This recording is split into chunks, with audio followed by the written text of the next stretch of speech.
Hey everybody, it is the first Monday of September. On the first Monday, as always, I will recap viewer comments from the previous months, but first, just some information on how my channel is doing overall. Over the month of August, I have picked up about 36 new subscribers. That's one subscriber per day or so. 3,000 views and about 28,000 minutes watched on my video, so my channel continues to grow and I want to thank everyone for the continuing support. I now have 200 plus subscribers with 10,000 plus views.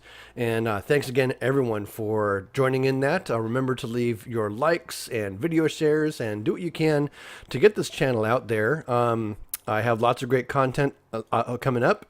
And without any further ado on all of that stuff, we'll get on to viewer comments.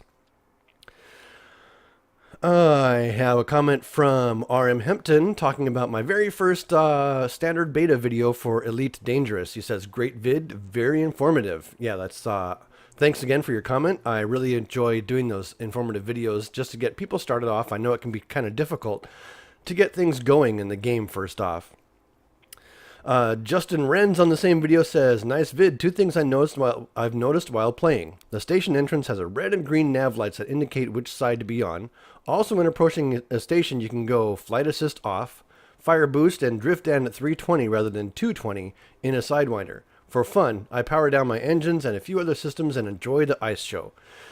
So yeah, there are a couple of cool things that you can do when you're coasting into a station. You can turn your flight assist off and actually hit boost and get a lot of speed. So it makes you get from dropping out of Super Cruise to the station a little bit faster. The station does have red and green nav lights that sort of stick out out of the outside, and it has a similar set of lights on the inside, and they're set up such that if you always favor one side, say if you sort of favor the green side, then two ships will pass harmlessly by each other if they happen to enter the entry point at the same time. The only problem with that is if I'm flying a large ship, I don't have enough room to move to the side. If I'm flying in on autopilot, like I've got a docking computer running for me, the autopilot's going to head me straight down the middle. And lastly, all NPC ships completely ignore that rule and just fly in. So in response to that, as far as docking is concerned, it's best just to have a little bit of good common sense. Let people who are on the inside come out first. Let anyone who's obviously in the entry port clear the entry port before trying to get in their way, and just sort of use your scanner to pay attention. Okay, moving up my chain of things here, we got Turtle 2720, one of my oldest or longest lived. Actually, he's not like. He's been one of my subscribers for the longest time. He started viewing my videos back when I was doing orbital mechanics. And he talked about my, well, basically in response to my viewer comments response from last month. He says he really likes the quality, music explanations, narration of your videos. They've always looked professional. Question for next viewer comments. Do you have a background in producing media entertainment? No, I don't have a background necessarily. I have been interested in doing theater arts and stuff like that. My wife is a theater major. When Halloween comes around at my house, we dial up the costumes and decorations for the house to 11. So I've just really been a hobbyist that really enjoys doing all this kind of stuff. And as I grow in more capabilities and get new software, I am really enjoying it a lot more. So hopefully my professional looking stuff will continue on and that will help my channel grow. And actually that brings up a really good point. Recently, I did a review of a couple of pieces of hobbyist level software that is available online. One's called Power Director from Cyberlink, and the other one was either Video Editor or Video Director from Kerbal. And they both have 30-day trials. So if you want to do some video editing and get some really cool effects and stuff and move past, say, Movie Maker or any of the other free video editing tools, then start checking some of these pieces of software out, especially if they have the 30-day trials. I made the exact same video with both pieces of software just to do a comparison as far as the features of doing all the fancy stuff like fancy text effects, picture-in-picture, all the transitions and ease of use and everything like that. And I have chosen to purchase I have chosen to purchase Cyberlink Power Director. So with Power Director, I will have new capabilities like picture-in-picture, as you see here. And I can do animated picture-in-picture, so we'll replace that with a video. And you can actually see that, like other people on YouTube, I can have a video going on top of a video, stick a box around it, and all sorts of really cool stuff to sort of help people know the other videos that I have on the channel and see if people are interested in any of them. Back to the comments. The Lincoln Fest asks, while watching this video, I kept turning my head to look around because of track IR. So annoying when you realize I'm not in control. Yeah, I have that problem too, watching other people's videos. And you'll spot something kind of off in the corner of the screen that maybe the author or whatever wasn't paying attention to, and you're screaming at the screen saying, look at that thing over there, it's really important, and they completely ignore it or miss it. It happens all the time. You sort of get in the zone working on whatever you're doing, especially when you're doing YouTube video commentary, and you just sort of get these horse blinders on. So thanks, Lincoln, for your comment. And he goes on to ask, where do you find these? He's looking in the Federal Recruit. It's a video from an old season. Where do you find these distress signals? Haven't found one yet. And when I go to a station and get a mission to kill pirates, I can't find any of them. This is in beta 1.3, so it might have changed. So yes, in beta 1.3, the sort of unidentified signal sources are no longer fixed events that everyone necessarily has access to all the time. In order to find an unidentified signal source, you have to go into Super Cruise and sort of fly around, and the game will spawn them in front of you, sort of like encounters. And the types of encounters you're going to get are based on the system that you're in. So you might find a federal ship under attack. If you're in Aranon, for example, you might find some other stuff. If you're out in the lawless areas, you might find a lot of pirates. But basically those unidentified signal sources are things that are spawned in front of you and you detect along the way now while you're in Super Cruise. So if you're interested in finding those, keep an eye out. As soon as you see one target, begin slowing down and get ready to drop out of Super Cruise to find out what's going on. In response to my viewer comments again, Hans, oh my goodness, that's a very long last name, Heinz, who is from Austria, not Australia, says, release date of American Truck Simulator delayed to November. For ETS2, there's update 111. Actually, now I think they're coming up to 1.13 with some new paint jobs and new video capabilities and a little bit of tweaks to the UI. The country where the music of Docking Computer from Elite is coming from an der schönen blauen Donau. I'm not sure if I'm pronouncing that right. I can't speak German. But, you know, colloquially, it's called the Blue Danube from Johann Strauss. And actually, it's one of my favorite pieces of classical music. So it was really funny hearing that throwback to the original Elite when they had that in the Docking Computer video. Craig Hawkins says to one of my bonus features for Elite Dangerous, a lot of people think the docking computer takes some of the fun of flying away. And I would agree with them, but it's nice to have it since I don't have my joystick yet, and I'm afraid I'm going to slam into a wall using the mouse. So yeah, the docking computer in Elite Dangerous, it's much slower than docking manually, that's for sure. It takes a darn sweet time getting you into the docking port, and they're still working out some of the kinks. Obviously, it's beta, so some of this is subject to change. But their design on this has always been, we will make the docking computer a convenience. It will take longer than manually flying in, so that people who are skilled and don't mind flying in can just do that and have a little bit of, that's sort of their advantage or their edge. The docking computer advantage is that it's all automated and you don't need to worry about it. You can just turn it on and forget about it, drink a cup of coffee and relax while your computer flies your ship into the docking port. I have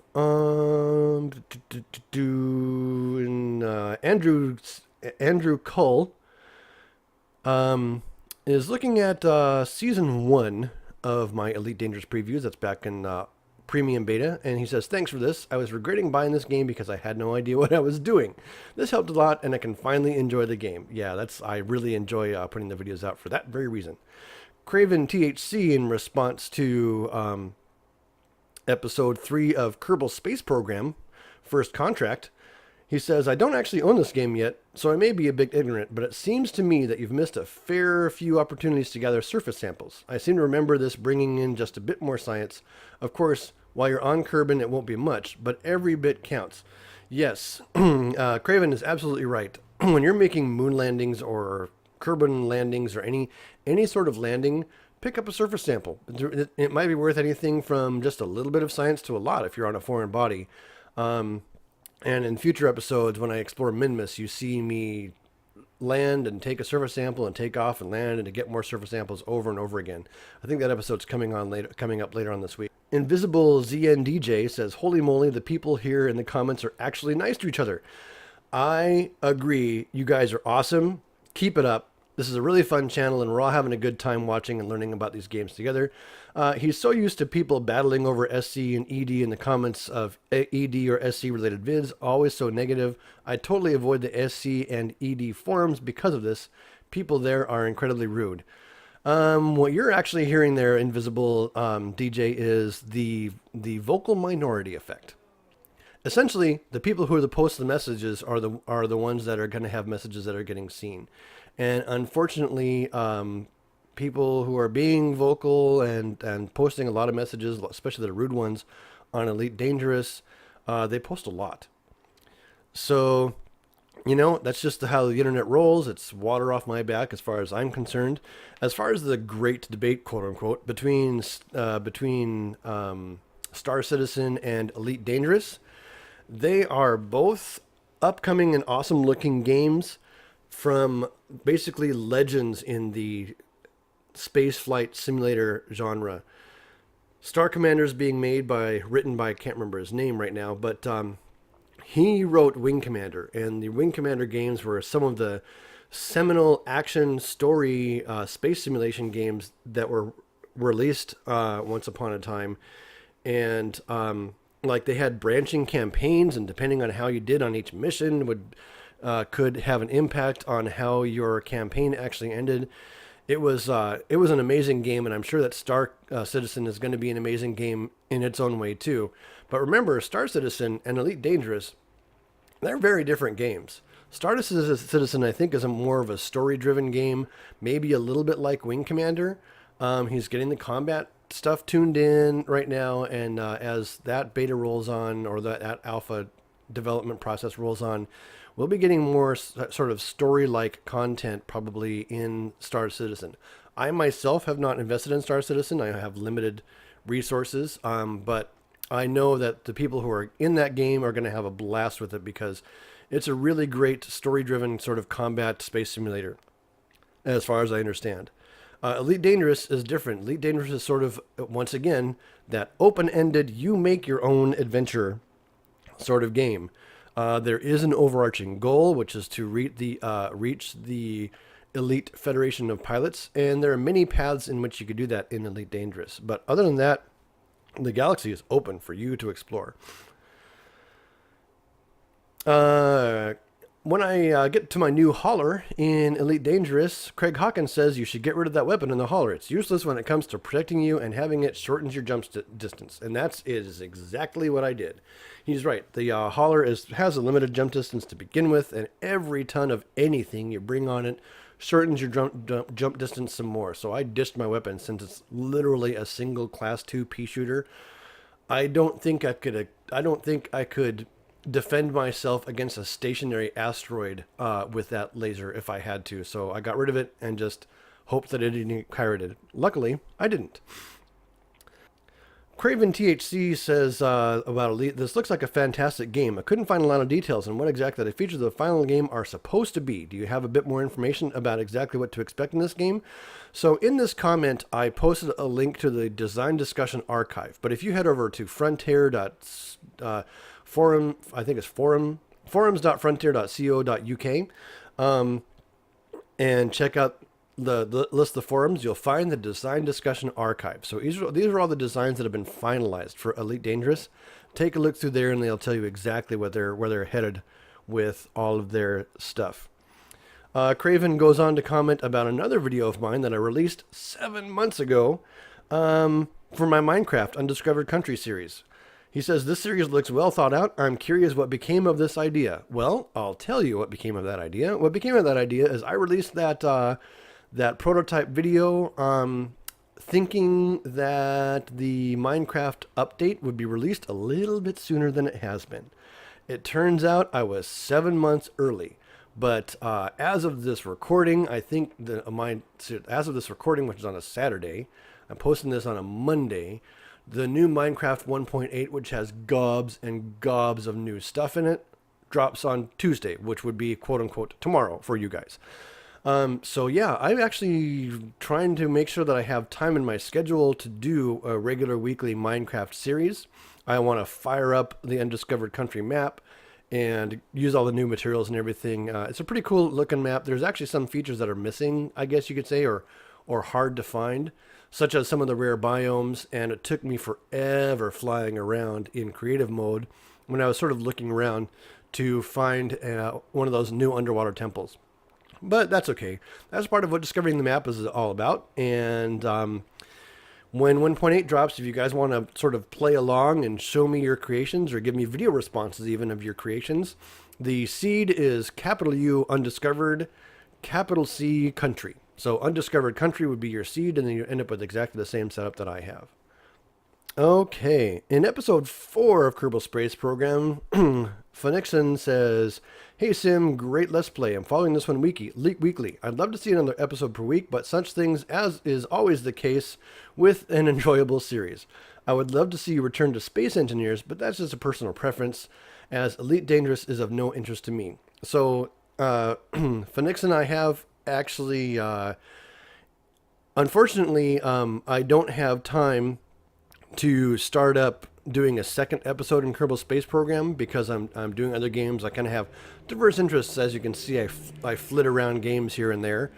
But I will definitely be keeping the single season of Kerbal Space Program going for as often as there are major releases. Basically, each time I'm going through the entire tech tree, and once I get to the end, then I'll pause until the new stuff comes out.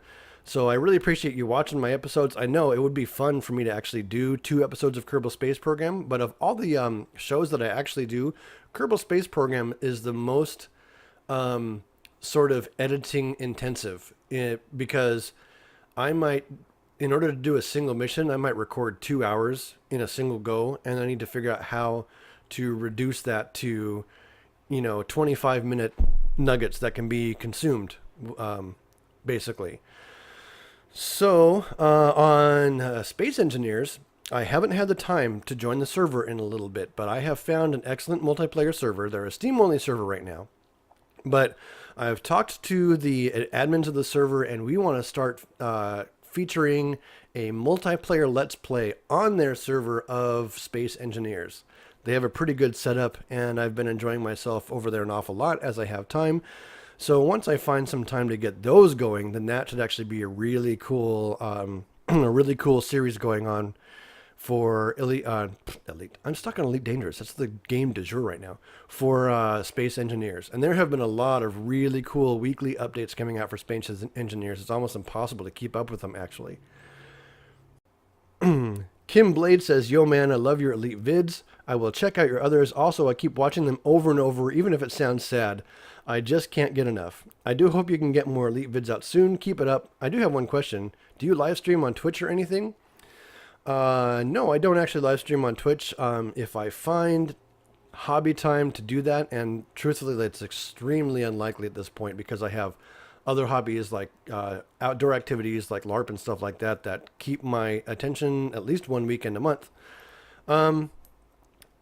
Anything to get a little bit of exercise and of course a full-time job. So these videos are done in after hours and on the weekends. If I thought about maybe doing some Twitch and stuff like that, but we'll see if I make a transition to Twitch later on at some point to do some live streaming. That would be kind of fun for some of the more boring parts, like just making constant cargo runs or Minecraft digging, doing some mines, or maybe even a live stream for a Let's Build sort of thing for Kerbal Space Program. We'll see. That it's a possibility, but not a terribly likely one. And As far as the frequency of episodes coming out, I do Elite Dangerous and release a new video every single Friday, so you can keep an eye out and look for that. I try to make sure that there's a decent pace of progression throughout each of the episodes, so it's not 6 episodes of watching me go back and forth in a hauler. We never know when a new beta is going to drop, so we want to be able to kind of advancing quickly. So I do play some of the game offline and off camera, so to speak, and then show you guys the more interesting parts. And that is going to be it for viewers' comments from August. I got a whole bunch of comments and I did respond to them all online, so make sure you check there. If I didn't respond to your comment here on the video, I'm sorry about that, but I've been prattling on for about 20 minutes.